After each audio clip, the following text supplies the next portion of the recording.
اب یہاں پر ایک طبیب صرف اس پانی کو دیکھ کر یہ بتا سکتا ہے کہ اصل مرض کیا ہے، کیونکہ ہماری جو تشخیص اور تجویز ایلوپیتھی سے بالکل مختلف ہے، لیکن ہم لیب ٹیسٹ سے اس کو مزید کنفرم بھی کریں گے۔ لیکن نظری معائنے سے ہم یہ دیکھتے ہیں کہ اگر وہ پانی سفید رنگ کا ہو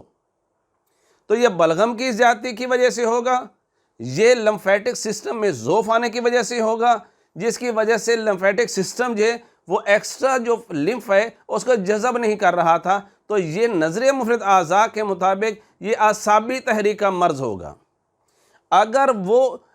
پلورل افیون جو ہے اس کا کلر ریڈ ہوگا، اس میں خون شامل ہوگا، تو پھر یہ دراصل خلط سودا کی زیادتی ہوگی، یہ کینسر کی وجہ سے ہو سکتا ہے، یہ ٹی بی کی وجہ سے ہو سکتا ہے، اور اس کو ہم نظر مفرد اعضاء کے مطابق عضلاتی تحریک کا مرض کہیں گے۔ اور یہاں پر دراصل خون کی نالیوں کے اندر بھی چونکہ عضلات زیادہ ہوتے ہیں، اس میں بھی سوزش ہوتی ہے، تو یہ ہائیڈروسٹیٹک پریشر جو ہے اس کے زیادہ بڑھ جانے کی وجہ سے ہوگا۔ اگر اس پلورل افیون کا کلر جو ہے اس کے اندر میں پیپ نظر آ رہی ہے اور وہ پیلے رنگ کا ہے، تو یہ صفرا کی زیادتی کی وجہ سے ہوگا، یہ غدی عضلاتی تحریک کی وجہ سے ہوگا، اور یہ دراصل جو ہے آنکیٹک پریشر یا آسمیٹک پریشر جو ہے اس کی کمی کی وجہ سے ہوگا۔ کیونکہ ہمیں یہ پتہ ہے جب صفرا کی زیادتی ہو جاتی ہے تو اس وقت جہاں پہ جگر سکڑتا ہے اسی مرض کے اندر، اس وقت گردے بھی جو ہیں اس کے اندر بھی خرابی ہو جاتی ہے، اور وہ پیشاب کے راستے جو پروٹین خارج کرنا شروع کر دیتے ہیں۔ اس طرح خون کے اندر پروٹین کی جب کمی واقع ہو جاتی ہے تو پروٹین کی کمی کی وجہ سے خون کی نالیوں کے اندر آسمیٹک پریشر کم ہو جاتا ہے، جس کی وجہ سے پلورل سپیس کے اندر وہ آیا ہوا پانی جذب نہیں ہو سکتا۔ تو مطلب یہ ہوا کہ طب کی تشخیص اور نظر مفرد اعضاء کی تشخیص صرف ہم ظاہری معائنے سے بھی کریں گے تو ہمیں اس کی اصل وجہ کا پتہ چل جائے گا کہ یہ پلورل افیون ہوا کیوں تھا۔ آیا یہ اعصابی تحریک سے ہوا تھا، بلغم کی زیادتی سے ہوا تھا، آیا یہ مرض جو ہے وہ سودا کی زیادتی یا عضلاتی تحریک سے ہوا تھا، یا یہ غدی عضلاتی تحریک یا صفرا کی زیادتی سے ہوگا۔ تینوں چیزوں کو میں نے آپ کے سامنے بیان کر دیے۔ آپ صرف نظری معائنہ کرنے کے بعد آپ کو پتہ چل جائے گا یہ کس وجہ سے ہو رہا ہے، کیونکہ ہم نے علاج جو کرنا ہے وہ 100% کامیاب علاج ہم کرتے ہیں طب یونانی اور نظر مفرد اعضاء کے مطابق۔ جب یہ ہماری تشخیص نظری ہو گئی، اگر مزید بھی چاہیں تو ہم اس کا لیبارٹری ٹیسٹ بھی کروا سکتے ہیں۔ اسی پانی کو آپ لیبارٹری میں بھیجیے گا تو اس سے بھی آپ کو بہت ساری چیزیں مل جائیں گی۔ مثلا اگر اس پانی کے اندر جو ہے وہ پروٹین لیول جو ہے وہ 3 ملی گرام % سے کم ہوگا تو یہ آپ کو جو ہے جگر کی خرابی اور گردوں کی خرابی کی وجہ سے یہ یہاں پر پانی رکا ہوگا، اور اگر یہ پروٹین جو ہے وہ 3 mg% سے زیادہ ہوگا تو پھر یہ عضلاتی تحریک کی وجہ سے ہوگا، پھر یہ ٹی بی کی وجہ سے ہوگا، کینسر کی وجہ سے ہوگا، RA فیکٹر کی وجہ سے ہو سکتا ہے، جگر میں جو ہے پھیپھڑوں میں ٹروما کی وجہ سے ہو سکتا ہے، چوٹ آنے کی وجہ سے بھی ایسا ہو سکتا ہے، یہ بیکٹیریل انفیکشن کی وجہ سے ہو سکتا ہے۔ تو یہ چیز ہمیں بتائے گی کہ یہاں پر یہ مرض جو ہے وہ کیوں ہو رہا تھا۔ اب ہم جب اس کا مزید ہمیں یہ نظر آئے گا، اگر یہاں پر جو ہے پروٹین لیول جس میں بتایا وہ ہو گیا ہے، اب یہاں پر البیومن بڑھا ہوا ہے، یہاں پر اس کے علاوہ جو ہے وہ ٹرائیگلیسرائڈ بڑھے ہوئے ہیں، کولیسٹرول بڑھا ہوا ہے، اس کے اندر خون آ رہا ہے، اس کے اندر پس وغیرہ آ رہی ہے، اور اس کے علاوہ کینسر کے باقاعدہ تشخیص بہترین طریقہ سے ہم اسی وجہ سے لیبارٹری ٹیسٹ سے کر سکتے ہیں۔ اس کی کنفرمیشن کرنے کا سب سے بہترین جو ہے وہ طریقہ یہ ہے۔ اب اس کے آگے جو دوسرے ہم کرتے ہیں کہ وہ مریض کا جو چیسٹ ایکس رے لے لیتے ہیں۔ اگر تو مریض کا چیسٹ ایکس رے کا پانی بہت ہی کم مقدار میں ہو تو بھی وہ ہمیں نظر آ جاتا ہے، اور اگر اس کو مزید ہم نے دیکھنا ہو کہ یہ اس کا پی اے ویو ہم لیں گے، چیسٹ کا پی اے ویو لیں گے، پھر اس کے ساتھ ہم الٹرا سونوگرافی بھی کروا سکتے ہیں، اس سے بھی کنفرم ہو سکتا ہے کہ پھیپھڑے کے اندر جو ہے وہ پانی آیا ہوا ہے، اور اس کے لیے ویسے سی ٹی اسکین کروانے کی ضرورت تو نہیں ہوتی، اور اگر چیسٹ ایکس رے کروا لیا جائے، سی ٹی اسکین کروا لیا جائے، اس سے مزید کنفرمیشن ہو جائے گی کہ پھیپھڑے کے اندر پانی ہے اور کتنی مقدار میں ہے، تو اس سے بھی ہمیں پتہ چل جائے گا۔ تو یہ ہم نے دیکھا کہ اس کی وجوہات کیا تھیں، اس کی علامات کیا تھیں، اور اس کا تشخیص ہم نے کس انداز میں کی۔ تو آئیے دوستو پھر میں آپ کو بتاتا ہوں ہم اس کے لیے علاج کیا کریں گے۔ اگر تو مریض کے پھیپھڑوں میں پانی بہت کم مقدار میں ہے تو آپ ڈائریکٹ علاج ہی شروع کریں گے، اور اگر بڑا میسو کوانٹٹی کے اندر وہاں پانی موجود ہے تو پھر آپ کو پہلے وہاں سے نکلوانا پڑے گا پانی، کیونکہ پھیپھڑے پر دباؤ اتنا زیادہ پڑا ہوگا کہ پھیپھڑے پورے تک کام ہی نہیں کر رہے ہوں گے، اور ہمیں بہت لمبا ٹائم لگ جائے گا اس کو ریکور کرنے میں۔ اگر تو یہ ایک دفعہ ہم نے ڈرین کروا دیا اور اس کے بعد پھیپھڑے میں پانی نہیں آ رہا، ہمارا علاج بھی ہو رہا ہے، تو پھر تو ٹھیک ہے، لیکن اگر بار بار پانی پڑ رہا ہے تو پھر وہاں سے ایک ٹیوب لگا دی جاتی ہے جس سے جتنا ایکسٹرا پانی آ رہا ہے وہ وہاں سے خارج ہوتا چلا جائے گا۔ اب علاج کے بارے میں، جو طب کے بارے میں آپ سے بتایا کہ جب ہماری تشخیص مکمل ہو جائے گی تو اس کے علاج 100% ٹھیک ہو جائے گا۔ ہٹ اینڈ ٹرائل میتھڈ نہیں چلے گا یہاں پر، آپ تشخیص مکمل کریں۔ علاج میں آپ کو بتاتا ہوں، میرا یہ بتایا علاج آپ یوز کیجئے گا، انشاءاللہ یہ پھیپھڑوں کی جھلیوں میں آنے والا جو پانی جسے ہم استسقاء اور ریا کہتے ہیں، جسے ہم پلورل افیون کہتے ہیں، یہ 100% ٹھیک ہو جائے گا۔ اگر تو یہ اعصابی تحریک کی وجہ سے ہے، جیسے میں نے پہلے بتایا کہ اس وقت ہمارا لیمفیٹک سسٹم جو ہے وہ تسکین کی حالت میں چلا جاتا ہے، یعنی بلغم کی زیادتی کی وجہ سے ہمارا غدد جاذبہ کا نظام جو ہے وہ کمزور ہو جاتا ہے۔ اب اگر ہم نے جو چیز کمزور ہے اسی کو طاقت دے دیں گے، کیونکہ اسی کا کام تو یہی تھا نا کہ ایکسٹرا لمف کو جب وہاں سے جذب کرنا تھا، اب وہ جذب نہیں کر رہے، تو ہم اس کے لیے جو دوا دیتے ہیں، طب یونانی کا بڑا ہی مشہور نسخہ ہے اور ہمیشہ کامیاب رہا ہے، کبھی بھی مجھے اس میں ناکامی نہیں ہوئی۔ اس میں ہے کچھ فولاد، پوس ہرڑ، پوس بھیڑا، پوس آملہ، یہ چاروں چیزیں ایک ایک چٹانک، اور فلفل دراز، فلفل سیاہ اور سنڈ۔ فلفل دراز کو ہم کالی مرچ بھی کہتے ہیں، اور فلفل دراز کو مگا کہتے ہیں، اور سنڈ جو ہے وہ خشک ادرک ہے۔ یہ ساری تینوں چیزیں جو ہیں وہ ایک ایک تولہ ان کا فائن پاؤڈر کر کے ان کو مکس کیجئے گا، اور 500 ملی گرام کا کیپسول بڑے کے لیے، چھوٹا بچہ ہو تو اسے ایک رتی بھی دے سکتے ہیں، تو صبح دوپہر شام یہ دیجئے گا۔ انشاءاللہ اس سے غدد جاذبہ ایکٹیویٹ ہو جائیں گے، وہ لمف جو ہے اس کو جذب کرنا شروع کر دیں گے، اور ایسا ایسا پلورل افیون ختم ہو جائے گی۔ اگر یہ ٹی بی کی وجہ سے ہے، یہ کینسر کی وجہ سے ہے، یا کوئی آر ایف فیکٹر کی وجہ سے ہو رہا ہے، یہ میں سے کسی وجہ سے بھی ہو، تو پھر آپ کے پاس جو ہے وہ ایک بہترین نسخہ ہے جو ہمارا بارہا کا مجرب ہے۔ آپ اس میں یہ کریں گے کہ آپ سہاگا بریاں، ملٹھی، ریوند خطائی ہر ایک 7 تولہ، اور شیر مدار آگ کا دودھ تازہ لینا ہے 1 تولہ، ان کو اچھی طرح مکس کر کے رکھ لیجئے، اور 500 ملی گرام صبح دوپہر شام پانی کے ساتھ دیں، اور بچوں کو 1 رتی کی مقدار میں دے سکتے ہیں۔ تو اس طرح سے کینسر اور ٹی بی کی وجہ سے جو پھیپھڑوں کی جھلیوں میں پانی آیا تھا، ایسا ایسا وہ جذب ہونا شروع ہو جائے گا اور دوبارہ پیدا بھی نہیں ہوگا۔ اور تیسرا جو ہے جو گردوں کی خرابی کی وجہ سے ہوا تھا، جو جگر کی خرابی کی وجہ سے ہوا تھا، دراصل یہ غدی عضلاتی تحریک تھی، یہ صفرا کی زیادتی کی وجہ سے تھا۔ تو اس وقت ہمارا کرنا کیا ہے کہ ہم اس ایکسٹرا صفرا کی پیدائش کو بھی روک دیں، اور جو صفرا ایکسٹرا پیدا ہونے کی وجہ سے یہاں پر جو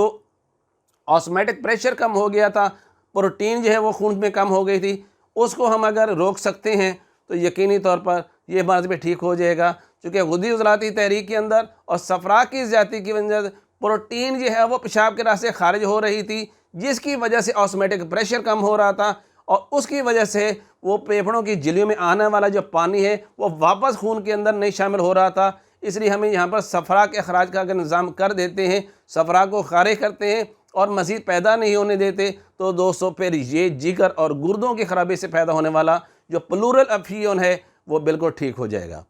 اس کے لیے بڑا آسان سا نسخہ ہے۔ اس میں آپ نے یہ لینا ہے کہ جوخار ہے، کلمی شورہ ہے، سندل سفید ہے،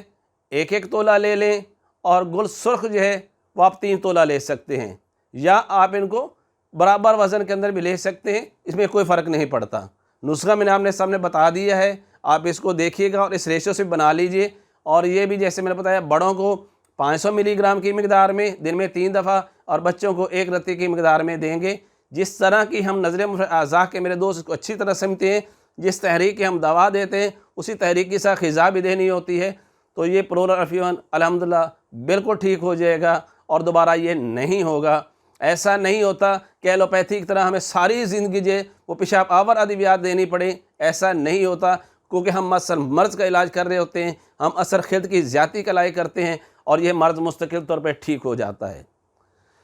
herbalist professor doctor Ishaq Sultan from Lahore, Pakistan.